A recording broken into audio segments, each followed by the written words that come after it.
Hello to everyone who has listened in on the podcast or is watching on our video podcast. Today we have two guests that I'm really excited to interview, and I also feel kind of quite privileged that I've got them on screen with us as well. We have Allison Vest and Kyra Condie, who are two of America and Canada's shining lights in terms of competition performance climbing. If you are involved with any kind of social media channel whatsoever, you will probably on a daily, if not weekly basis, see these two on your streams all the time doing some of the most cool, amazing coordination sequences of gymnastic, dynamic style bouldering, and often involved with training as well. Some really impressive feats of strength that both of them have been doing, and you've kind of turned up on my social feeds a lot.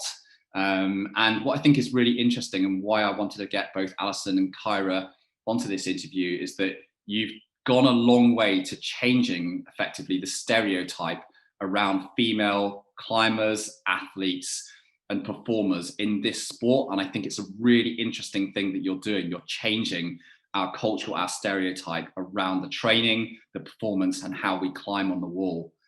You're both living in the same house together, and you're also seen as, interestingly, kind of like a proper duo partnership of power, I should call it. So there's some cool stuff I think we can talk about today in terms of both of your climbing together and what you get from that. So without further ado, can I please welcome you to this show, and look forward to chatting to you. Yeah, thanks for having us. Yeah, psyched to chat. I'm only going to refer to us as a partnership of power instead of training partners from now on. We should put that in our Instagram bios or something. I know that it's in situations like this where someone just kind of makes up a phrase, and you go, "Oh, I'll take that. I'll have that, please." We are the wide boys. Yeah, Tom, you should know. I get asked this a lot with Pete about where we kind of first met and how things kind of kicked off, and where you saw the dynamic between you as climbing partners, and have obviously ended up with a really good partnership now. How did that all happen originally with both of you? Let's see. I definitely first became aware of Allison at youth Pan Ams, like Pan Ams in Chile, right? Mm-hmm. Yeah, where she smashed, and I had a terrible comp, and I was like, "Who is this Canadian?" And that was when I first knew who she was. Yeah, and same for me, for sure, was that event. And then at the 2016 Open World Championships in Paris, I had lunch with the US team for some reason. I just had friends on the team, and then Kyra and her parents were going and touring Paris, on the Champs-Élysées and all the classic sites, and they just invited me for some reason, random Canadian, to come with them. Yeah. So we were just running around Paris, and we have our life trajectories have similar overlap. We were both born in St. Paul, Minnesota, in the US. I was actually born in the US. We started climbing at the same gym, around the same time. We didn't know each other, obviously, when we were 5 or 6 or however old we were, but we did start climbing at the same gym and around the same time and from the same city. So there was all this overlap in terms of how we grew up and how we were raised. So we sort of bonded over that. Yeah. And then Allison would be like, "Oh, I could climb at vertical endeavors." I was like, "I started climbing at vertical endeavors." And then she's like, "Oh, I was born in Minnesota." I'm from Minnesota. Yeah. It just kept being everything was in common. And then I think I've started to realize lately that I think texting is a skill. I think some people are good at it and some people aren't. And Kyra and I are both pretty good at it and on top of it. So we're good texters. We respond quickly. We're funny, I think.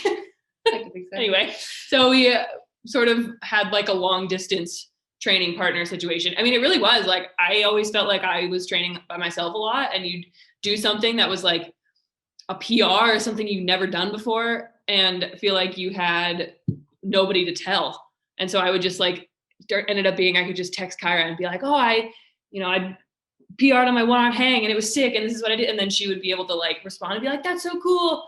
So even though we weren't in the same place for most of our friendship, it was really cool to have a hype person to be able to text when you do something cool. Yeah, definitely. Like I'd be like, I'm having a terrible session, and Allison would text me and be like, me too. Or like kind of opposite, like, oh, I feel so good today. It's like, sick, what'd you do?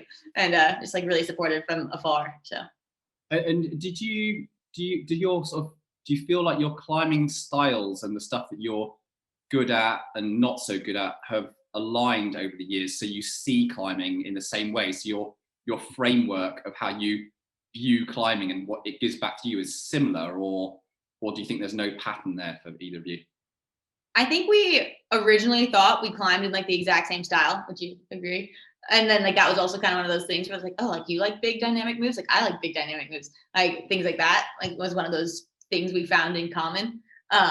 But I think as we've come together more, like actually in person, we found that we like both have really different strengths. Like mine is kind of contact strength, and Allison is super good on really tiny holds. And I mean, there's a bunch of other ones too. Like I like weird body positioning, and Kyra's back is a single rod, so that's not so great for her. Definitely not as good for sure. But I think like climbing philosophy wise, like I think that's one of the reasons that we get along really well. Like I think we both really value hard work and training really hard, and we're both really motivated to just be improving and getting better. And I think we both expect a lot from ourselves. So I think on those sort of more philosophical climbing planes, we are really similar, which is I think one of the reasons we get along really well. Not necessarily like the technical aspects of climbing. I do think they're pretty different, but definitely in terms of our like mottos for climbing and training, they're definitely very, very similar. Yeah, and like the amount of time we even spend at the gym, like we'll get in, we'll warm up kind of slow, and then get into the climbing session and train, do something, campusing, hangboarding, like working out, whatever, and like end up being at the gym for quite a long time. Like even just yesterday, I think we were at the gym from 11 until 3:30, just really long session. And you know, we could definitely get annoyed if somebody was taking a lot longer than the other person, and like we both tend to just be there for like the whole time doing something. Yeah, because it's really interesting you say that about the kind of the work ethic part of things, because I think that if you're an individual that has a good work ethic, you end up having this radar for spotting others with it. And then if you suddenly realize that you have someone that you can maybe train with and have this, beneficial partnership with that other person who has a very similar kind of work ethic, especially if your appetite for work ethic is really high and you can't find as many people to kind of match up with that, I think it's a really good thing, isn't it? Definitely. I mean, I think that's also kind of what's cool of what we got going in Salt Lake City right now is there's a ton of people who are all like kind of have the same work ethic at the moment. And that's just been really rare to find. I think a lot of people in climbing have a lot of talent. And so get really far in climbing on talent, and then eventually end up finding that they need to put in the work later. And so right now, there's just a ton of climbers here who are just all putting in the work, and it's really cool to see. Yeah. And what was your both of your early climbing journeys like? Were you both kind of just ramping straight up that kind of V1 to V8 curve within just a couple of years, or did you just slowly chip away at it? Would you consider yourself a hard worker versus talent? How does that both sit for both of you? Yeah, I don't know. I grew up on a youth climbing team that was sort of notorious for like really hard training, sort of to the point where it was like kids either got injured and dropped out, or they were really strong. Like it was just a very like old school way of training, like see if your body can handle it, and if it can't, then you have elbow tendonitis and sorry. Like that was like kind of and I mean, I was just lucky that I was one of the kids in that program that could handle it and ended up surviving and doing pretty well. I think I grew up, I was always pretty good. I don't know if I was always like the best, which I think people in Canada forget, which is always funny. When I was I think when I won nationals for the first time, the MC in Canada asked me specifically, he was like, how many national championship titles is this for you? Like expecting there to be a bunch from youth. And I was like, it's the first one. Like, I don't know, like I wasn't like winning. I was doing well. I was on the podium or just off the podium or whatever in youth, but I was never like winning nationals every year. So I think it took me into adulthood I think a lot of it was probably mental too. I always struggled with believing that I could do that. I love how your cat. Whenever Yeah, it's like. But yeah, so I mean, I think I was really lucky to grow up have a program like that sort of suited me, because like I said, and like Kyra and I bonded over, my default has always been just to work really hard and wanting to be pushed really hard. So I had a youth program that was like perfectly suited for that sort of side of me. But it took me until my adult years to really feel like I was able to put it all together. Yeah. What about you, Kyra? Yeah, so for me, I started climbing a little later than Allison. I was 11 when I started, or 10 or 11. And I was pretty talented right away. And I got into competitions right away because my team was about to go to the youth regional championships right when I started. So that's when I first became aware that there was competitions. And so I was able to go to the next regionals. Like, it was lead climbing for that one. And then I got to go to the next bouldering regionals and made it to nationals my first year. Made finals, but got 11th. So, was naturally talented, but not naturally the best, I would say. I was on a youth team that was like pretty good, but they weren't super focused on on competitions in general. They kind of were focusing on, I'm not exactly sure what they were focusing on, honestly. I was kind of the person on the team who liked competing the best, and that actually kind of made me a little bit of an outsider, I think, on it for that reason. Because I was also pretty good at it.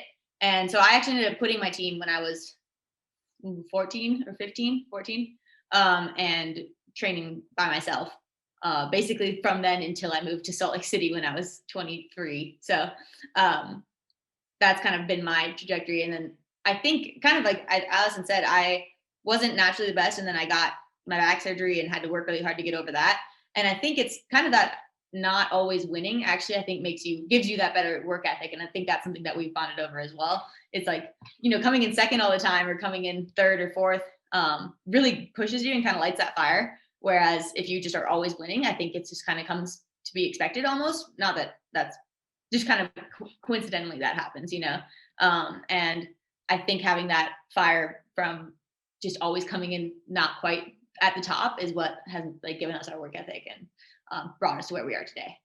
I definitely agree. Like, I think if you're like on the podium, but you never are winning, it's just like, you feel like you're almost there and not quite there. And it sort of makes it easier for you to keep pushing for it and to want more out of it.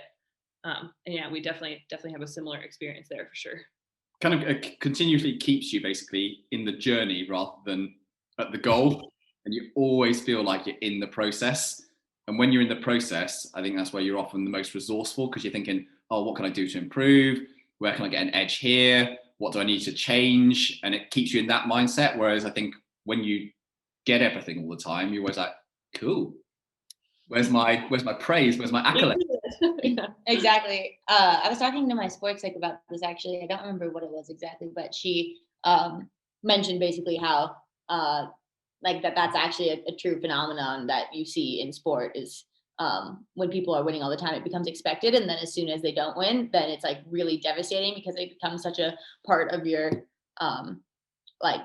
self-image. Like, it's like, this is who I am. And so then as soon as that doesn't happen anymore, it is just really shattering to that like idea of self almost.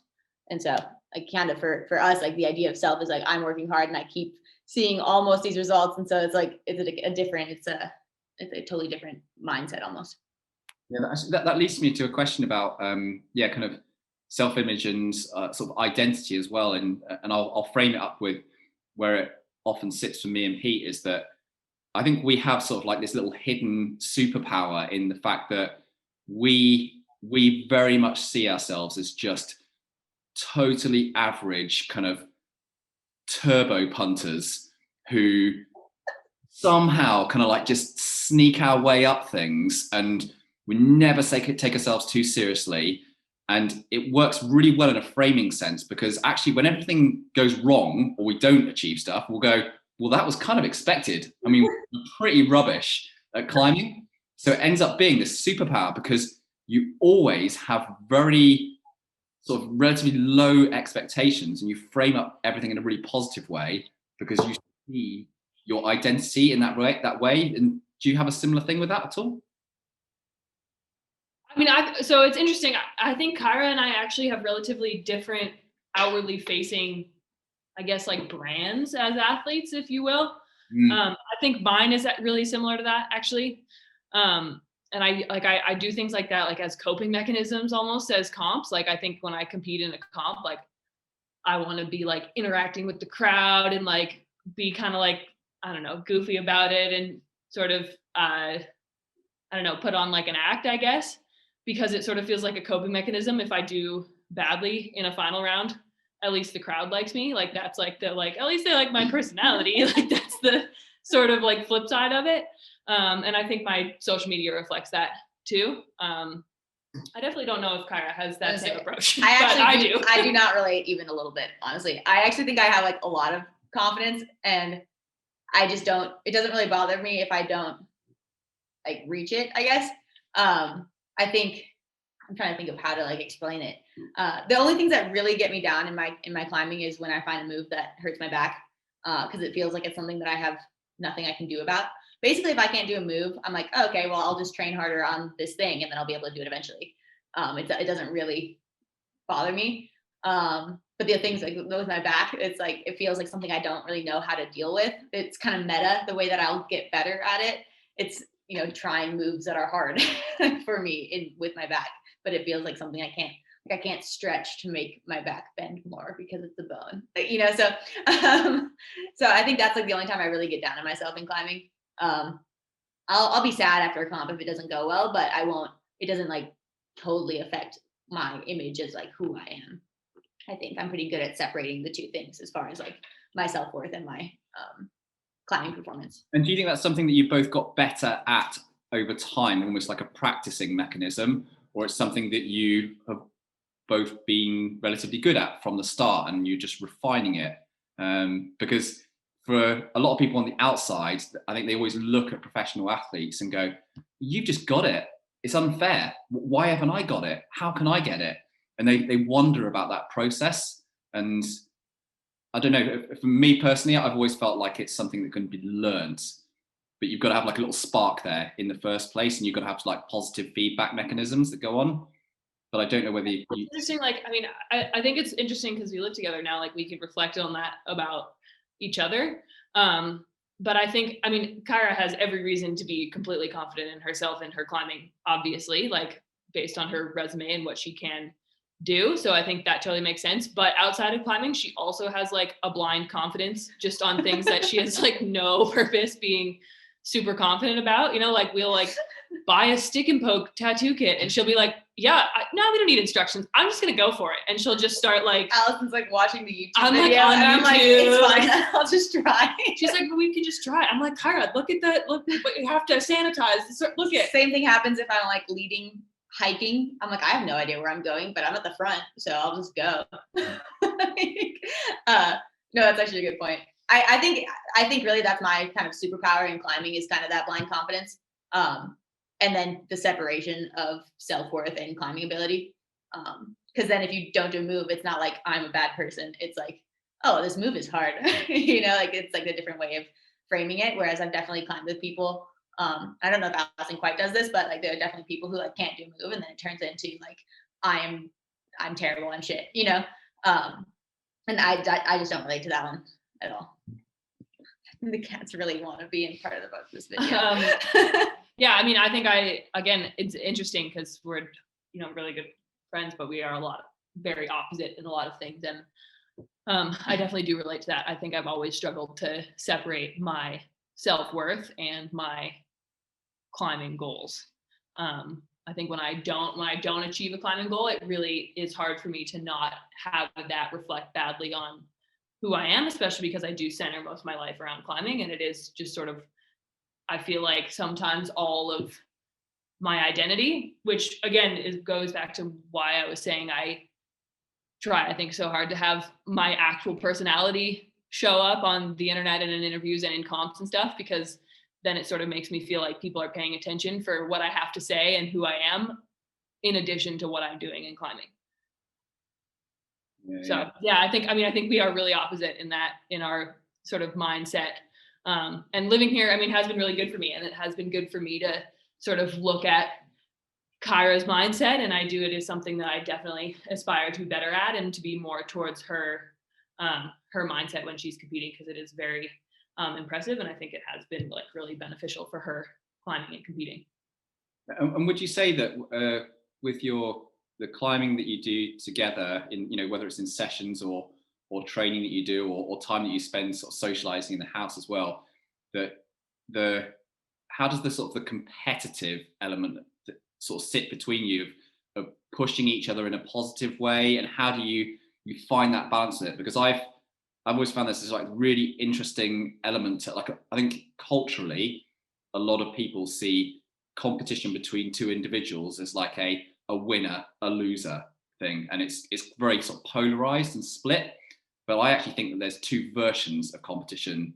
I think there's a negative, more destructive version of competition where there's a winner and a loser, and then I think there's actually a version of competition where two people, or even more people, can be all pushed along and found in a better place.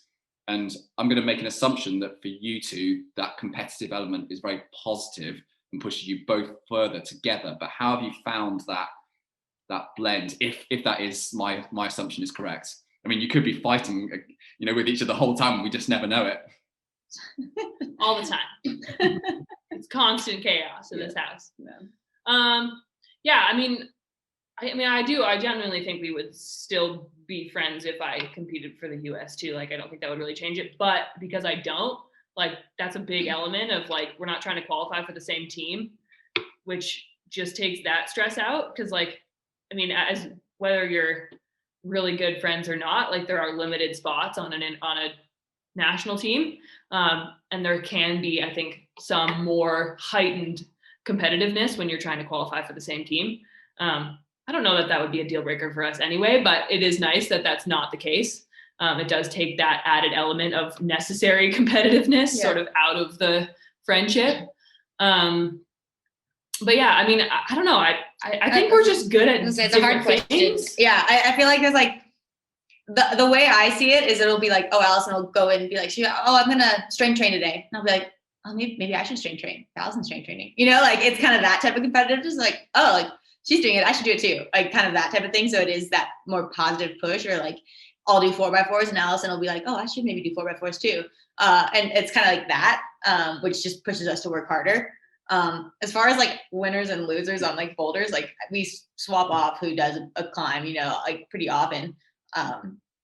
So I don't think that's definitely not how I see it ever. I also think, like, it's something that is unique to climbing as a sport in general, especially on the international stage and when people are training together. It's like, I think there's like a very good sense of, like, somebody's got to win. Like, it's not, we all, especially in the training center right now, like, there's so many girls that are in there, especially that are just really strong and really motivated and training hard. And it's awesome because we're all motivating each other. But then when you do a round, like, somebody's got to win, and it might not always be you.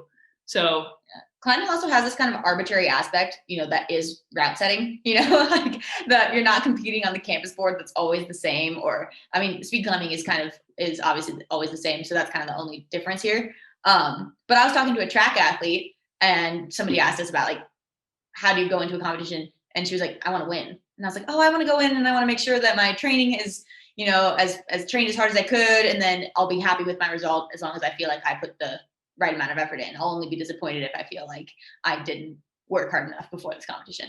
And she was like, really? Because, like, I just want to win. And I was like, I feel like actually in track, you kind of need that mentality, because you're literally standing next to all the people and you need to be like, I'm going to run faster than you, and that's like how you win in that sport. Whereas in climbing, there's so many different things that could go wrong, that could not be your style. Like, it's just kind of an added aspect that we kind of all accept in climbing. And I think it takes away from the direct competitiveness, maybe. Yeah. Totally. And I think, like, everybody wants to win. Like, I think it's fun, like, people having that mentality in climbing is great too, but I think it's an easier pill to swallow when somebody else beats you, because there is more variables than just like 100 meters straight in front of you and you're running as fast as you can. It's an interesting way of looking at it. I hadn't really kind of, totally viewed it in that way before. But yeah. Oh, sorry. No, it's a really good way of looking at it, and probably a good thing, because it allows you to have a more positive experience from those situations where you don't have, you know, the win or the podium or whatever it might be. My sports psych actually mentioned it as closed and open systems. So for example, speed climbing is a closed system. It's always the same. You can have a routine. You can approach it in the exact same way in practice as you can in comp. Same with gymnastics. You have your routine that you've practiced a million times, and you go into competition and you do that routine to the same music, you know, so it's a closed system. Things like a rugby match or a soccer match is open because it can always be changing. There's so many moving parts, and you have to be able to change the way you approach it while you're competing. And so climbing in bouldering and lead is open systems, whereas speed climbing is a closed system. And so it's really interesting to have both aspects in one sport because that's really rare. Yeah, no, that's another good point. And I think it's quite a rare athlete as well that manages to reach the pinnacle across those two. You know, we've seen now like a lot of people that are very, very good in speed, and then will be relatively good in lead and boulder, and you know, likewise very, very good lead and boulder, but never quite achieve the same in speed. So I mean, I guess in a way, how do you both feel about the sort of changes in the format and moving into sort of dual discipline? Do you think that's a good thing? Oh man, I think it's a good step as far as getting all three disciplines separate. I mean, I think looking more, looking a little bit closer into the future for the 2020 Olympics, like I think it'll be really interesting to see how people have adapted to that sort of like Kyra was talking about closed system, because I do think, I mean, Kyra and I've talked about it before, I think bouldering actually sort of in terms of physicality is more similar to speed just because of the power requirements.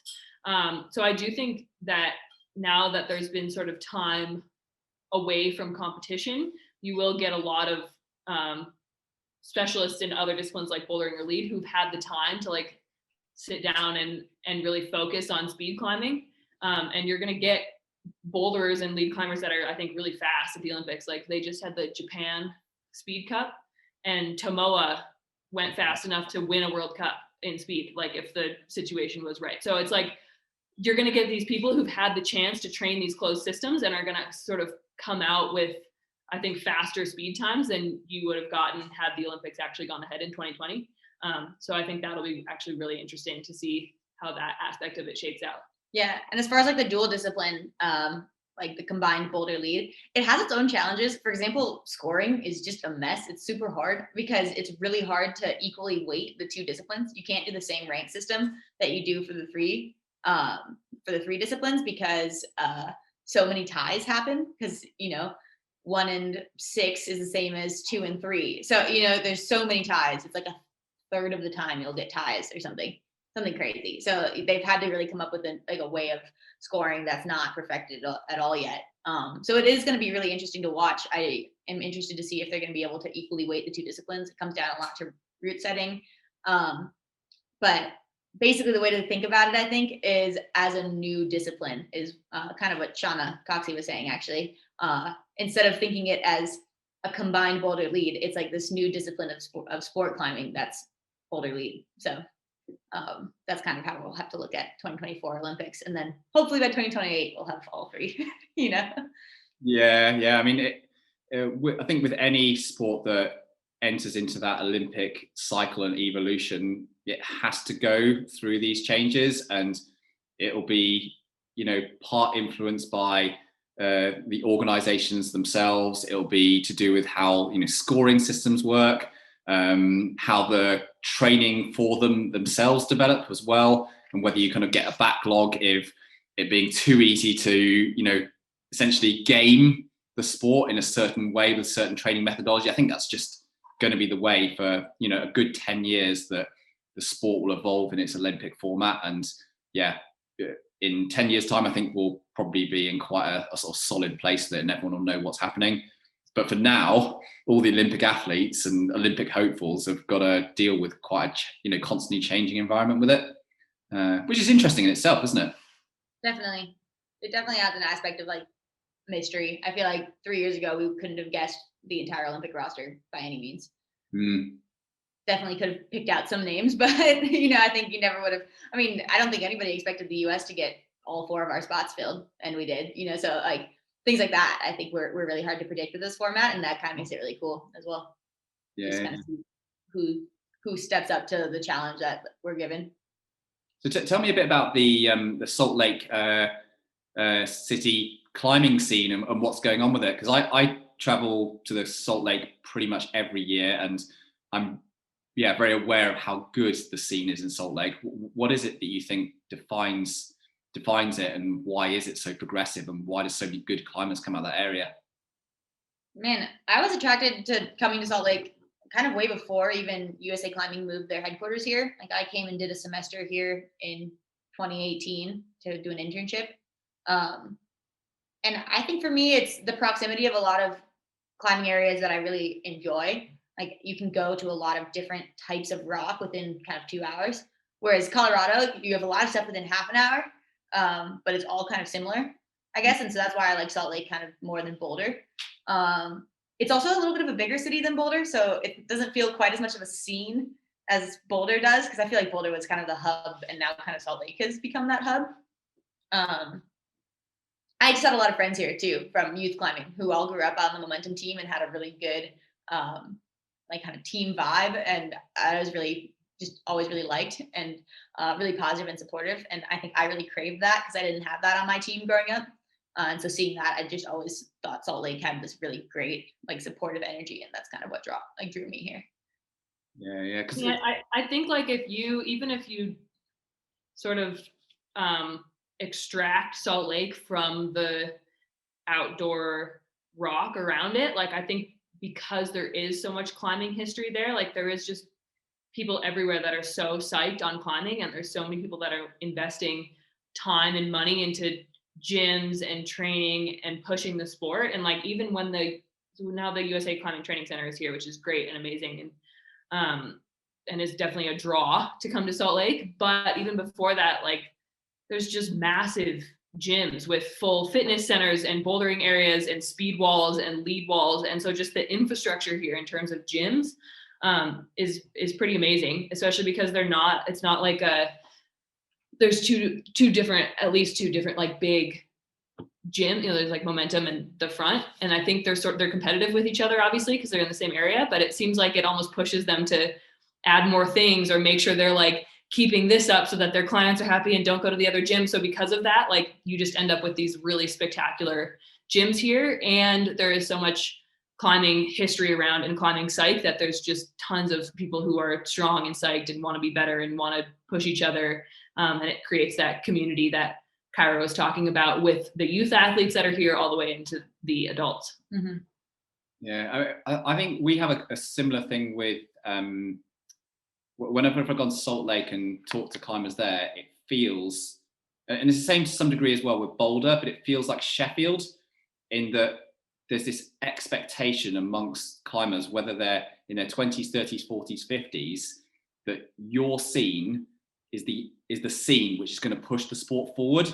And there's like this expectation amongst it. So when people do knock on the door of like a new ability or a new type of move or a new standard, people go, yeah, well, that obviously happens here because it's Sheffield or it's Salt Lake. So people don't go, whoa, that was unbelievable. How on earth did you do 159 on a campus wall? They're like, well, it's Salt Lake.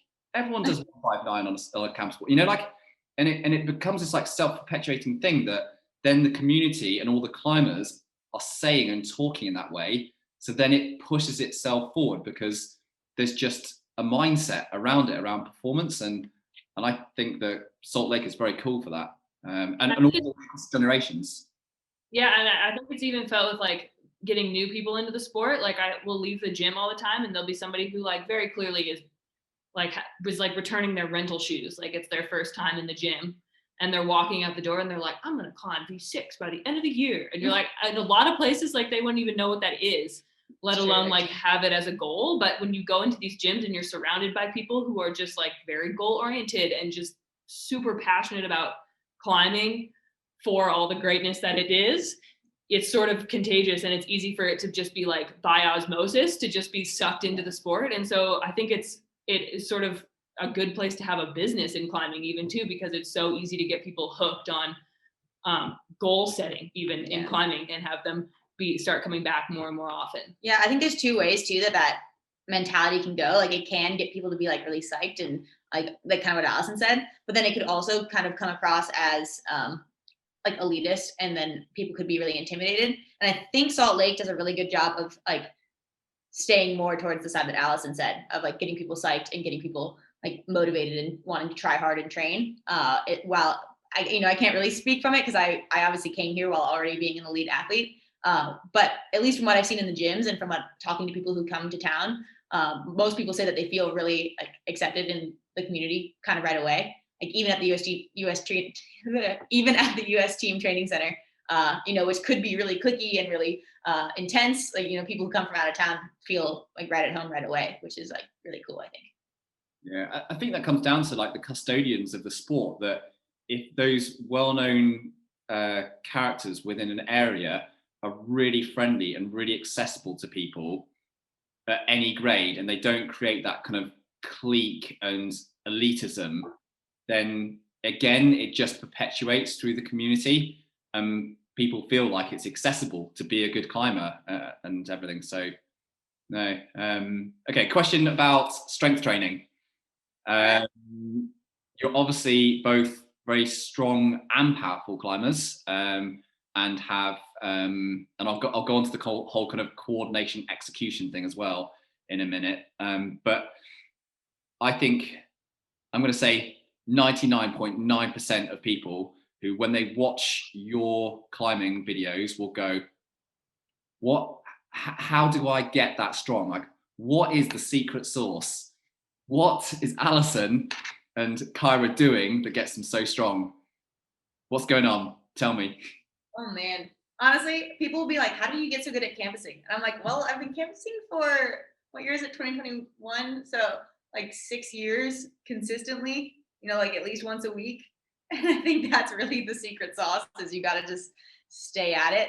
I also think changing up what you're doing is really important. Like if I went in and I was like, I'm going to try 158 once, I'm going to try 147 once, and I'm going to try to do doubles every time I go into the gym, that's just not going to do it. I've kind of switched and added exercises to my, campusing. Like campusing just an easy one to talk about. I've switched and added exercises. I've tried new things when I see people post it on the internet.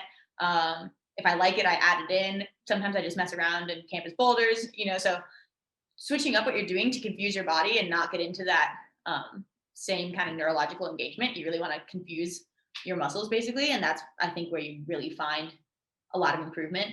Doing the same exact thing for 6 years doesn't find, you don't do 159 that way. Maybe you do, but that doesn't work for me, at least yet. But I do think this like changing things up and making things harder, making things easier, adding weight, taking weight off, all these things you can do to challenge yourself in different ways. Yeah, I think it's that's an interesting comment, because I do feel like when we both get that a lot, people are like, oh, that's amazing. Like, how do you do that? The one I get often is the just hanging, like on like one arm hangs on an edge. People are just like mind blown by that, because like if it's a Beastmaker hangboard or a tension hangboard or something, like they're in gyms all over the place. So they're exactly relatable to what people will watch a video of you doing it, and then they can go to their gym and be like, wow, that's crazy. Yeah. But people also just like put their hand on it and try to hang it and then go, I can't do that. That's crazy. Like, and sort of like, I don't know if we need to do a better job of indicating how much we've worked on it on the internet. Like maybe we do, but like I couldn't hang the middle Beastmaker edge like 3 years ago either. And now I'm doing it with like weight added or whatever it is. But no, I don't know. I feel like people try it once and they're like, oh, I can't do that. Well, yeah, so like even like that's actually a good story. Even Allison, so she can hang the beast, like the edge on the hangboard with like, I don't know, plus 60 pounds. But I remember when Allison came to visit me in Minnesota, and she was like, I was hanging with plus 10 pounds. And she was like, I can't do that at all. I was like, try it. Just try it with 5 pounds. And she just hung it for like 10 seconds with 5 pounds. And she's like, oh.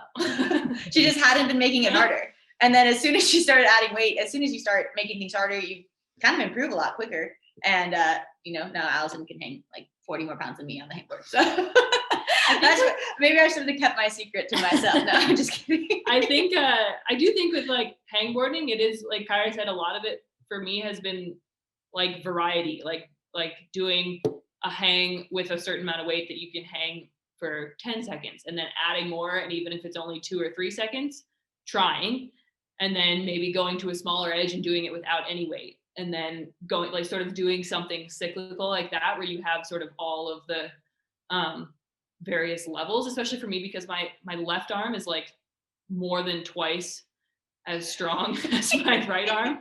Like I think if I can hang righty, man. If I can hang 60 pounds on my left, it's like 30 on my right. So also varying the amount of weight is good, because then I can make sure my right arm is getting as worked as my left instead of just failing instantly. Yeah, I mean, I get this all the time. What's the best way to hangboard? What's the best method? I'm like, there is no best method. How many times do I have to say this? I mean, I think I'll be doing this for another 10 years consistently, trying to do this whole thing.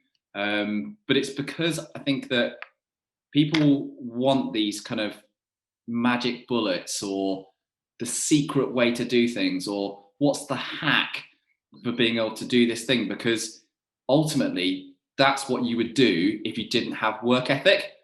But if you've got work ethic, you don't need any of those things. It's just time and consistency and just building it in, and you know, having that 1 year, 3 years, 5 years, 10 years. And I think social media does go some way to helping with this, but it's really hard to explain the journey in short kind of social media posts. Maybe like we were all really good at taking photos or little video clips in 2005, 2010, 2000, you know, and like comparing. We should post. I definitely have those. I have some canvassing videos from like 2017. Yeah, because that would explain the journey to people. It's actually interesting. Go for it. No, you go. Even recently I posted a video on my story of me falling on a climb, and somebody, like a couple young girls, responded and were like, "Wow, it's you fall?" And I was like, "Of course I fall. Like most of the time I fall, actually." Like, but I'm only posting videos of obviously of me sending climbs, because I'm like, "Oh, this is me doing this climb." And then, but I expect that it's like just understood that I fell a bunch of times before I did it. But obviously, if you're only seeing me always sending climbs on my story, that's not what you see and then what you internalize. So I'm actually like recently decided I want to post more of that journey, just so that people don't get an unrealistic idea of what climbing is and what succeeding in climbing is, because it is this whole journey of falling a bunch and failing a bunch until you actually succeed. Yeah, I was just gonna add to, like, I think what you said about people wanting like the hack is interesting, because I do feel like while social media can be good for showing like the side that Kyra just said, I think it also has become really trendy to use sort of terminology like that, like hack, or like the 5 secrets to hangboarding success, or like whatever the like big alluring title is.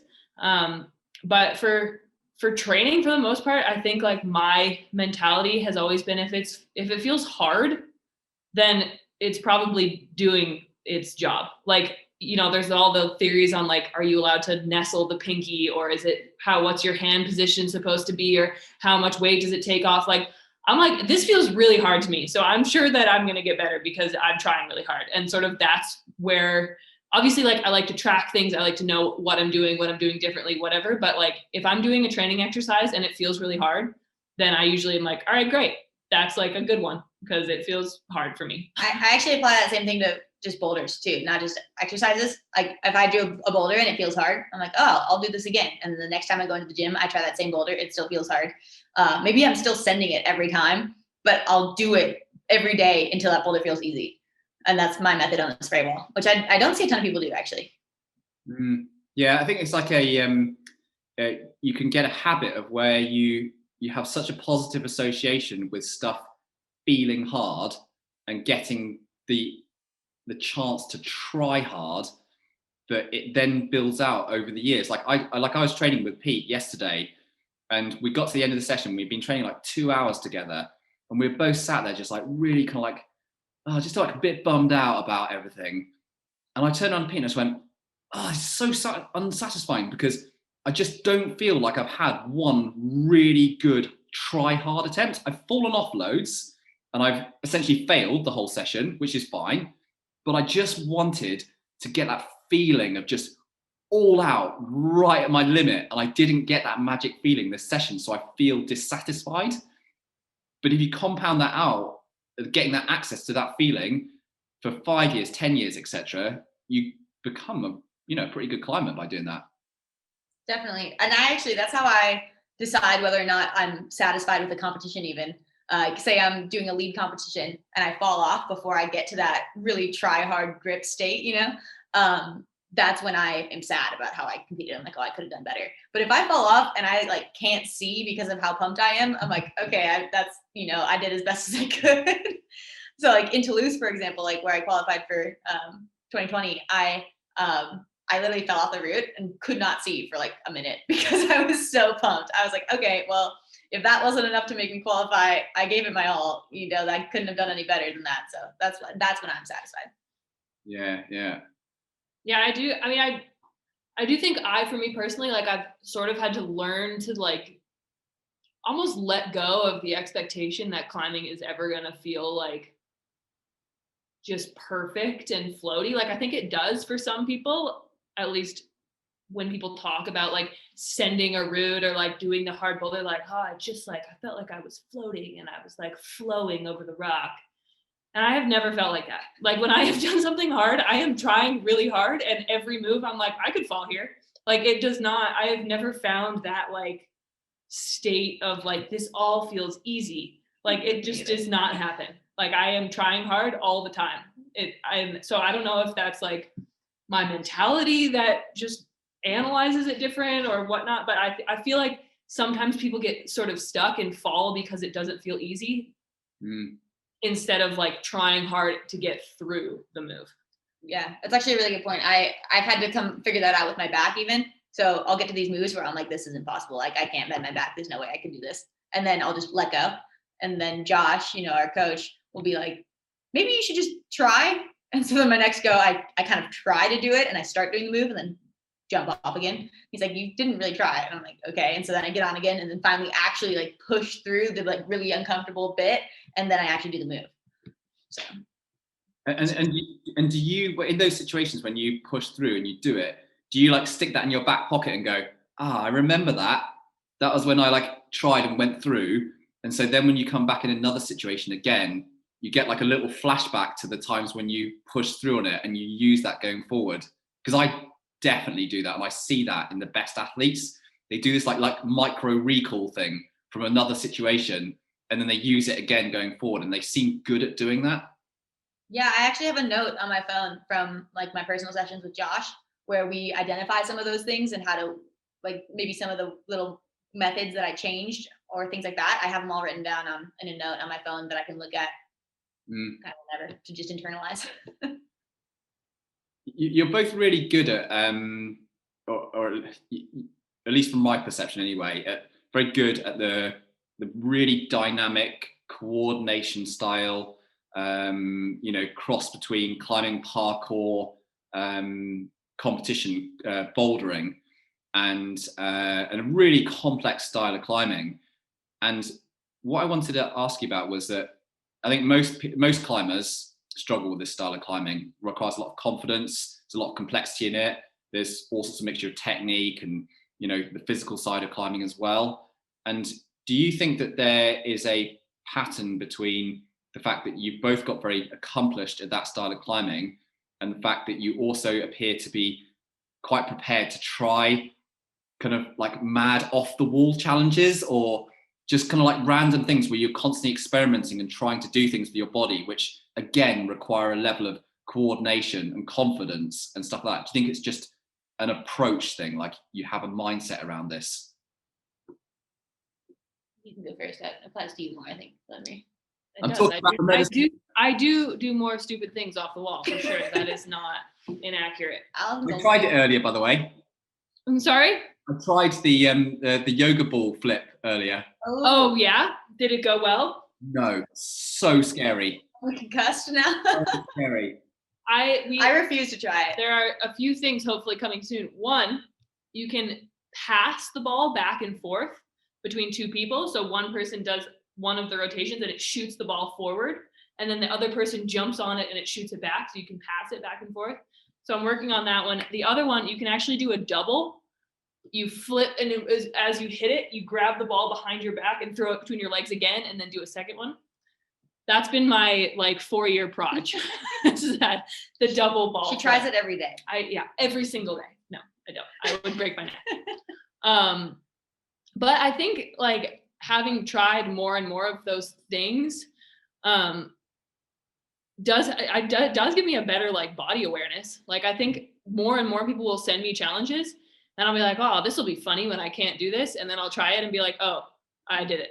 Like Allison also is just a really good all-around athlete. She played basketball and did track, and what else did you do? You did everything. I did a lot of things. Allison was a very like a big achiever in high school, whereas I always was only climbing. I found climbing when I was 11, and that became my only sport. So like, I think Allison's a super like good all-around athlete, and that I think definitely I see that help on those kind of coordinated moves. For me, I actually would not have said it was a strength of mine like a year ago. I think moving to Salt Lake and getting on those moves, I've been able to apply my strength that I have in other areas of climbing, like my contact strength and my dyno ability and stuff like that, to those moves. And I think that's how I've gotten good at them, is just practice in the last year. And now I would say that they are a strength. But I think a year ago, like my strength was definitely just straightforward. It's still a strength of mine, I guess, but like straightforward and like dynos, like just pull through dynos, because that's a lot of arm power. I do think, tying it back to what we were just saying though, like I think something that's been important to train in terms of comp style, like hard coordination boulders, has been that try hard aspect. Like I feel like I just wasn't good at being able to try hard in those situations. Like it just sort of felt like you either executed it perfectly and it worked, or you didn't do it. But there definitely is an aspect of like being able to try hard to compensate for a slight miscalculation. Like if it's a run and jump, like a slight miscalculation of the run and jump, if you try hard to stick the holds, even if you aren't on them perfectly, like you can still sort of get away with it.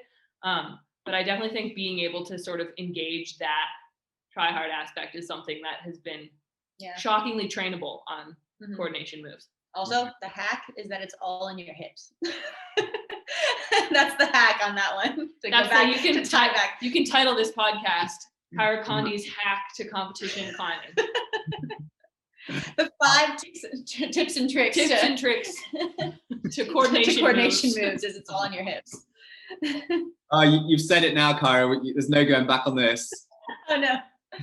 Everybody will watch it now. Quick copyright. You did say something really interesting there, actually, Allison.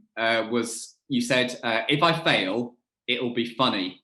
And this really stuck out to me, because I hear a lot of people go, if I fail, that'll be scary. Or if I fail, I'm going to get hurt. But the first thing you said was, if I try something and I fail, it'll be funny.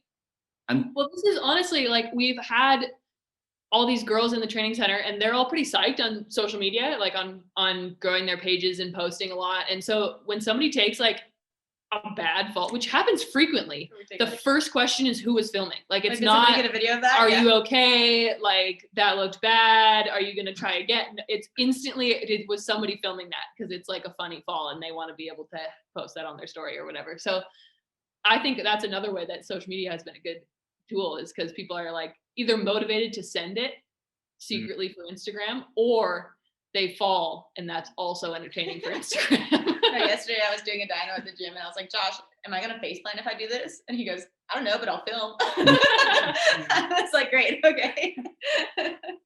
Yeah, you always walk away with something good out of it, don't you? Whatever way. If you do it, you land it, you're like, kudos. Don't Instagram. Exactly. Yeah. Yeah, actually, I've got to ask you this question as well.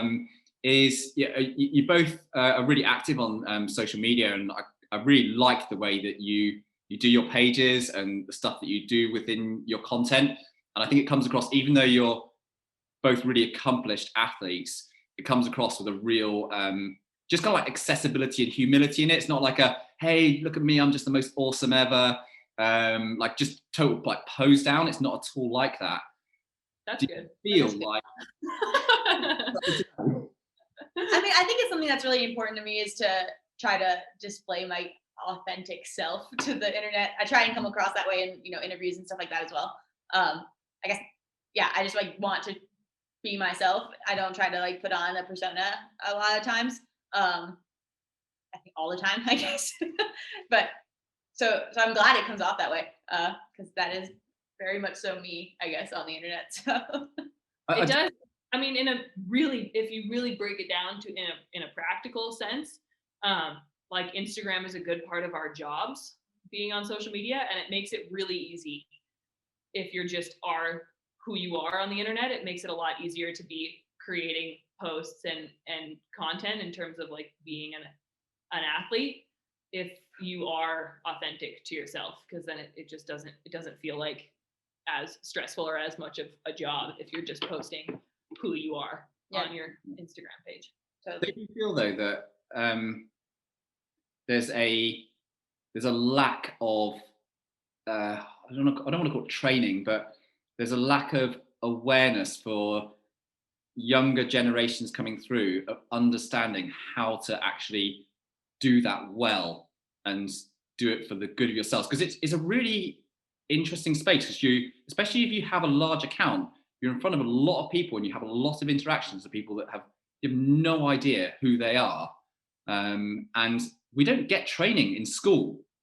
We don't have, there's no class in school. It's called social media. There's no government guidelines to tell us how to do this stuff, but it's quite a big impact feedback in our lives. And you've done it well, obviously, like, I guess through, learning and a degree of sort of natural ability on it. But I have to say, I feel sometimes a bit concerned with some of the younger generation coming through with it. Yeah, I mean, I feel like it's a double-edged sword there. I feel like on one hand, you're right. Like there is this younger generation that doesn't have people to teach them exactly how to use social media. I mean, I feel like we both learned through trial and error what people like and don't like and how to be authentic and how to sort of put our authentic selves on the internet, obviously to an extent. But I do feel like on the other hand, like there's this new generation who's just grown up with social media. Like I didn't have Instagram until I graduated high school. And now there's this new generation that has grown up with it. And I do feel like that will almost make them understand it more, because they've grown up seeing what they like and what they don't like and who they relate to on the internet and who they don't relate to and what they like, I guess, like the content that they like the best and what comes across the best way. So I do feel like there's that sort of side of it too, is having grown up in it and being more used to it. Like, I mean, I ask like my younger cousins and some of the younger girls all the time about like, Kyra will come into the gym and be like, so there's this TikTok thing. There's this trend. What does this mean? I heard Gen Z canceled skinny jeans. What does this mean? Well, because we're tail end millennial. Like people call us like the 1995 to 1997 like block, because she's 95 out of 96. Like zillennials or something, because it's like we don't really fit in entirely with either group. I had an older brother, so I like definitely feel more like a millennial. But yeah, so it's just really interesting because like we were kind of tail end of the social media, or very, very, very, very beginning of the social media generation, I feel like. Yeah. No, I do think it'll be impossible to predict what will happen with this generation that has been completely immersed in social media their whole lives, just because we've never seen it before. I mean, it could give a super unrealistic expectation to like everything, honestly, because like we were saying, even the things I post, I don't always post my fail videos, but that's most of the things that I'm doing. I post the ones where I'm succeeding. And so, if I grew up only watching people succeed and be successful and, look amazing and be in these exotic places, I can't imagine what that would do for my psyche. So I'm actually quite glad that, we missed that, like didn't have Snapchat in middle school, for real. Yeah, but for sure, TikTok for the win. We do know that, right? Oh yeah. Yeah, we have a TikTok. We understand TikTok to some extent. Yeah, even I'm on TikTok. I love it. and my kids are a lot better at it than me as well, for sure. We're still trying to understand. We daily are like, are we supposed to? What is this trend? How do we film this? Yeah. What does this button do? Allison, I know you've got to go off for a training session in a second, so I don't want to overrun on this, but I want to just ask you both one last question before I let you get on with your days, and I know they're typically filled with training as well. But can you both tell me a little bit about what you've got kind of planned for this coming year? I know for Kyra, you've got the Olympics. But Oh yeah, that whole Olympic thing.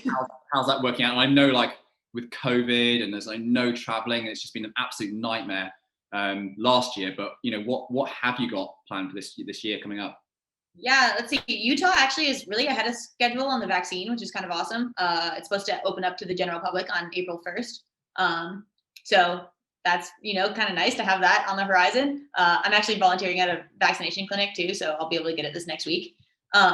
So that's like really exciting, especially because, traveling is kind of about to start, and definitely want to feel responsible while traveling. I think we do have an exemption to be able to compete in Meiringen without quarantining for too long, like maybe only a couple of days with a negative COVID test. So ideally we're going to be able to go and do some of the World Cups. There's obviously 2 World Cups here in Salt Lake. So we won't even have to travel for those, which is really nice. But we're really focusing on those, trying to get at least 1 World Cup in of each discipline before the Olympics. So there's bouldering World Cup and the Sorry, hang on 1 second. Making sure somebody's. Oh yeah. I lost my mayor, I think so. Okay, yeah, no, I'm still here. Yeah. Thanks, Brendan. We'll definitely have to cut that one out. That was the site manager coming over. Oh, nice. No, okay, yeah, I can just restart that bit then. Carry on, and I'll get Sam to do that. In fact, let me just make a note on the time lapse. So that was 17. Okay, yeah, carry on. Or restart that a little bit there. Yeah, so I mean, ideally, we're going to be able to go and do a World Cup of each discipline before the Olympics. We'd like to be able to do a speed World Cup, a lead World Cup, and a bouldering World Cup. And so that's kind of our goal, is to be able to do at least 1 of each. And then obviously the Olympics, but trying to peak for the Olympics. So we'll see how those World Cups go, because obviously they're going to be mid-training cycle. So yeah, which is always an interesting blend. It is, yeah.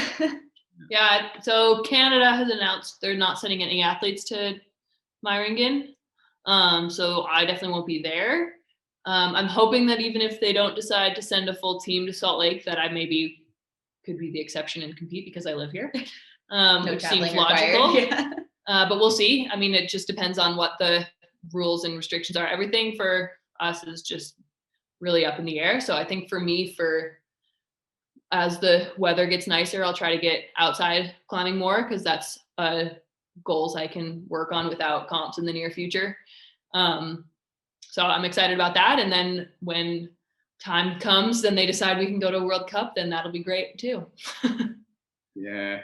I mean, there's just a huge amount of, there's essentially general uncertainty with any kind of planning. And I think it is, I mean, from my perspective, the worst possible year for being a pro athlete, basically, because normally you plan all your stuff out and you know what you're doing, you know how you're training, you know where you're going to perform, roughly what stuff works out. And now it just constantly feels like they're changing things on you all the time. It's really frustrating. Definitely. I had something to say to that, but I lost it. Never mind.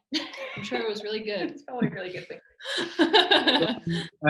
I'll want to ask where everyone can find your social media channels, whether you have any websites.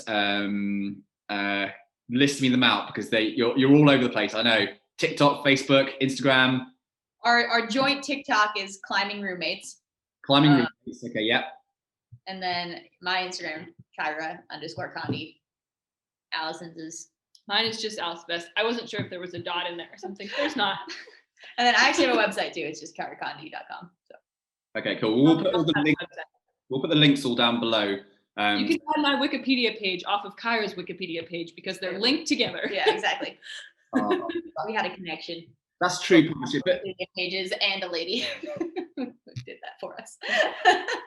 Hang on a second though, Allison, you're saying that you haven't got your own individual Wikipedia page. You can only. No, I do, but I feel like people mostly just find it for a little while though, because it takes a while for the Wikipedia page to come to the top of Google. Like when you Google Allison Best, like other things were coming up. The only way we could get to hers, because we couldn't find it, was if we clicked on the link in mine. So then we just did that a bunch so that hers came up further on Google. So. Smart tactics.